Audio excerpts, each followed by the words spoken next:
Lord, as we come to you in this time of worship, we ask that you remind us how great you are. And no matter what we go through, what is in store for us in the future, where we have been or what we are, you are always there with us. You always love us. And through your grace, we will always, always be a part of our family. For Christ's sake, amen. Praise God from whom all blessings flow. Praise him, all creatures here below. Praise him, all mighty heavenly hosts. Praise Father, Son, and Holy Ghost. Amen.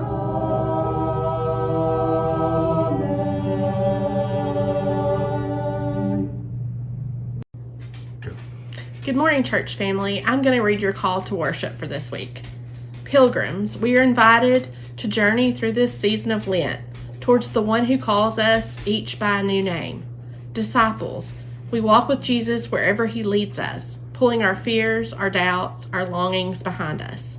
Believers, we seek to trust the God who always surprises us, whose promises take on flesh and blood in the good news called Jesus.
Teach us, good Lord, to serve you as you deserve, to give and not to count the cost, to fight and not to heed the wounds, to toil and not to seek for rest, to labor and not to ask for any reward except that of knowing that we do your will.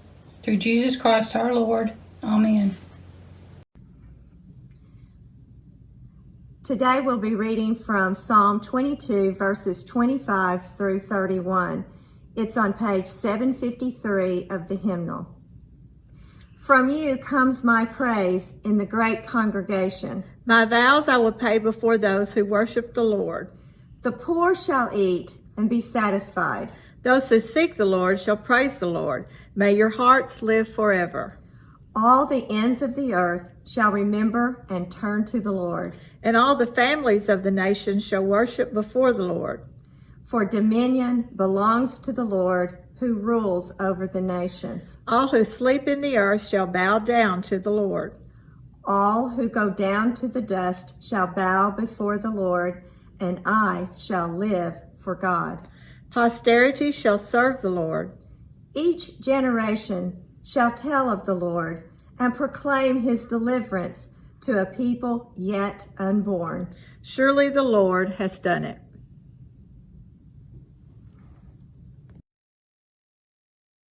Join me in a prayer of confession for this second Sunday of Lent.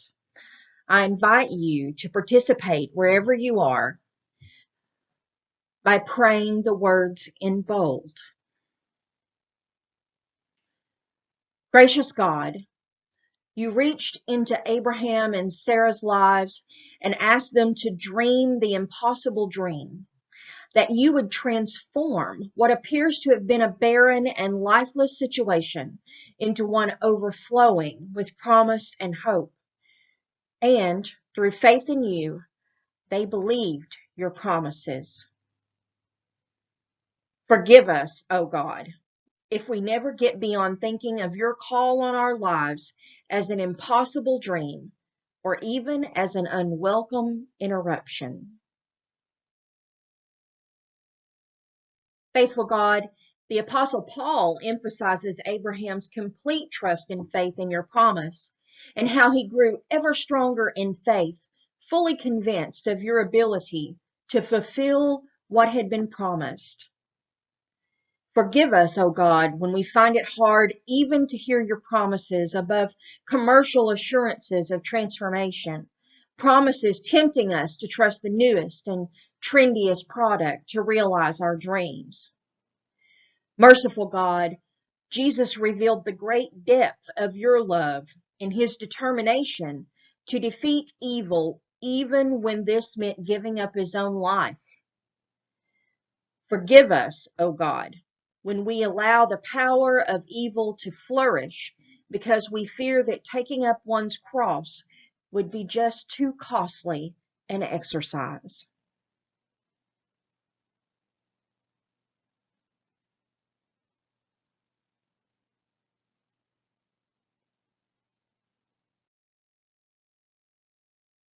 Gracious and loving God, forgive our lack of trust in you. Have mercy on us and forgive us. Help us when we hesitate and strengthen us when we are weak. Breathe your spirit afresh into our hearts and minds, our lives, so that we have the courage to follow Jesus wherever he takes us. Amen. Faith was reckoned as righteousness to us who believe in the one who raised Jesus our Lord from the dead, who was handed over to death because of our sins and was raised for the sake of our righteousness. Romans chapter 4. Friends, hear and believe these words about God's amazing grace. Grace experienced through Jesus' sacrificial love as forgiveness of sins. Amen. Thanks be to God.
I'm reading from Genesis chapter 17, verse 1 through 7 and 15 through 16. When Abram was 99 years old, the Lord appeared to him and said, I am God Almighty. Walk before me faithfully and be blameless. Then I will make my covenant between me and you and will greatly increase your numbers.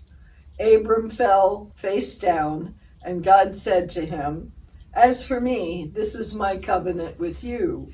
You will be father of many nations. No longer will you be called Abram.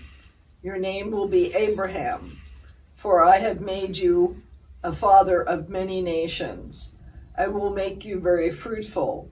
I will make many nations of you, and kings will come from you.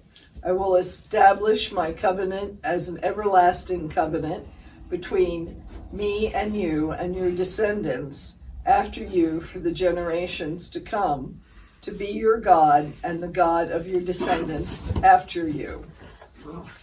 God also said to Abraham, As for Sarah, your wife, you are no longer to call her Sarai. Her name will be Sarah. I will bless her and will surely give you a son by her. I will bless her so that she will be the mother of nations. Kings of peoples will come from her. This is the word of God for the people of God. Thanks be to God. Morning, everyone. Good morning. Welcome to worship on this second Sunday in Lent. I'm Pastor Melanie Tubbs, and we are the Augusta and Bald Knob United Methodist Church. And we are so grateful that you decided, that you chose to worship with us this morning. Let us pray. Dear Holy God, as we come to you this morning, I pray that either through me or in spite of me, you will show us something new in this story today. I ask this in your holy name. Amen. So this is a familiar story, and we talk about it a lot. The covenant, right? This is actually the third time here in Genesis 17. This is the third time that we hear the covenant that God makes with Abraham in the book of Genesis. And in this specific encounter, Abraham is going to make a sacrifice. He's going to lose his name. Abraham has been asked to take a leap of faith and make sacrifices all along as God has called him into this covenant. He had to leave his home. And now he's going to lose his name. He gets a new name. You know, he had been Abram and now he's Abraham. And we tend to focus on the positive and what goes forward from here. But I think it's incredibly important for us to take a minute and really think about what had been happening with Abraham. In Abram's first encounter with God, he was 75 years old. And in this encounter that we're studying today, we're told he's 99. 24 years have passed since God first spoke to Abraham. Since God first told Abraham that he would make him the father of nations, that his descendants would outnumber the stars. 24 years. And not a single child yet.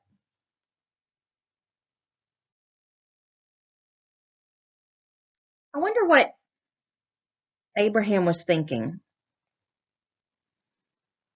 He knew that the idea that he would have a child at 75, back when God first told him, was strange enough. But now he's 99 and he's waited 24 years for God to fulfill that promise. And it hasn't happened. And I wonder, in those 24 years, what old Abraham had been thinking. I wonder if he ever thought that it was time to give up. I wonder if he ever questioned that it was really God's voice that he had heard and not something else. But now, here he is again, and the covenant is being retold to him, the same thing. And not only that, but he's having his name changed. And God tells him, walk before me and be blameless. You know, we understand the be blameless part. God looks for, especially in the book of Genesis, God is constantly looking for righteous people. God is constantly trying to find where people are living the right life and following the rules that they're supposed to follow and being good people. And so being blameless is understood. But God says, walk before me. Not walk with me or walk for me, but walk before me. And I think that that's an incredibly important part of this scripture. Because God tells Abraham, even in the midst of this 24-year checkup, basically, when God has to know that Abraham is wondering when this is going to happen, and God says, oh, by the way, I'm going to change your name. You're not Abram anymore. You're Abraham. And I want you to be blameless. You got to be righteous. You also have to walk before me. He reminded Abraham that the covenant that we make with God is a covenant based on faith. We live in a world where we want instant gratification. We want to push a button and immediately get what we want. We want Amazon to deliver at the end of the day. We want everything right now. And after 24 years, God goes to Abraham and says, I'm still in this covenant with you, and I need you to walk before me.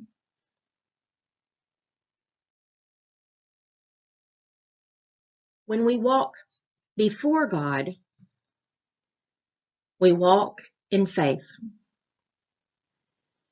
We walk understanding that God knows more than we do, that God is on the journey with us, even when it doesn't look like the journey that we wanted or we thought we were going to get. That God is on the journey with us, but we are called to walk before. A leap of faith, if you will. So Abraham's name was changed, and so was Sarah's. She went from being Sarai to being Sarah. And lo and behold, after decades of waiting, after they had lived blameless and walked before God, covenant was fulfilled, and Isaac was born. Against all odds, against what anybody thought was possible. Sometimes, whatever we're going through seems to go on and on. Sometimes we look around us and think it's just not worth it anymore. Sometimes we look around us and think, I don't have it in me anymore. But the original covenant with God, made through Abraham,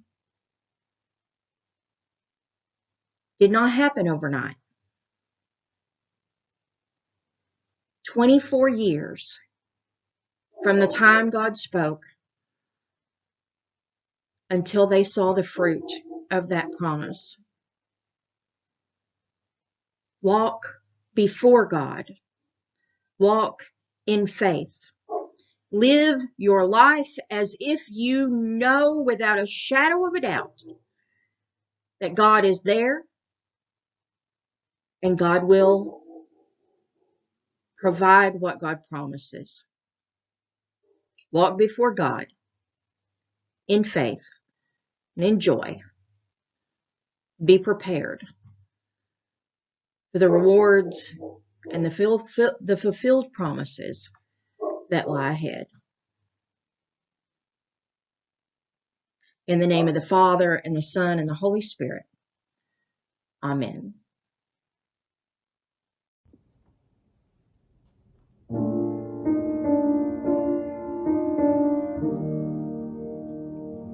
Forgive my sin in Jesus' name. I've been born again in Jesus' name, and in Jesus' name I come to you to share His love as He told me to. He said, freely, freely you have received, freely, freely give. Go in thy name, and because you believe, others will know that I live. All power is in Jesus' name, in earth and heaven, in Jesus' name, and in Jesus' name I come to you to share His love as He told me to. He said, freely, freely you have received, freely, freely give. Go in my name, and because you believe, others will know that I live. 884. We believe in the one God, creator and sustainer of all things, Father of all nations, the source of all goodness and beauty, all truth and love. We believe in Jesus Christ, God manifest in the flesh, our teacher, example, and redeemer, the Savior of the world. We believe in the Holy Spirit, God present with us for guidance, for comfort, and for strength. We believe in the forgiveness of sins, in the life of love and prayer, and in grace equal to every need. We believe in the Word of God, contained in the Old and New Testaments, as the sufficient rule both of faith and of practice. We believe in the Church, those who are united in the living Lord for the purpose of worship and service. We believe in the reign of God as the divine will realized in human society, and in the family of God, where we are all brothers and sisters. We believe in the final triumph of righteousness, and in the life everlasting.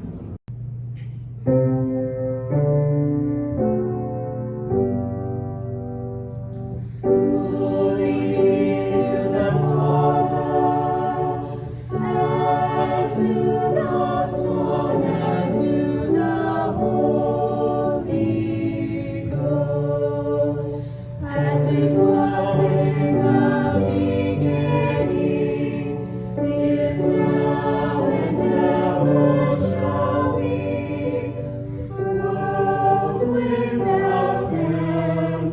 Amen. Amen.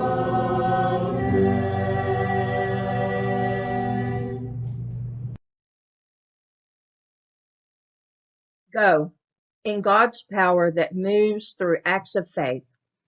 Open your ear to God's divine revelations. Depend on God, who is wise beyond the laws of this land. Do all these things so that all that is right and good permeates each day until we meet again. Go to be the church. In the name of the Father, and the Son, and the Holy Spirit. Amen. Surely the presence of the Lord is in this place.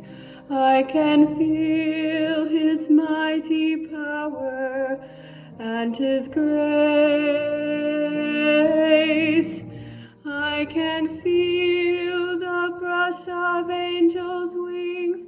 I see glory on each face. Surely the presence of the Lord is in this place. Bye guys, love you.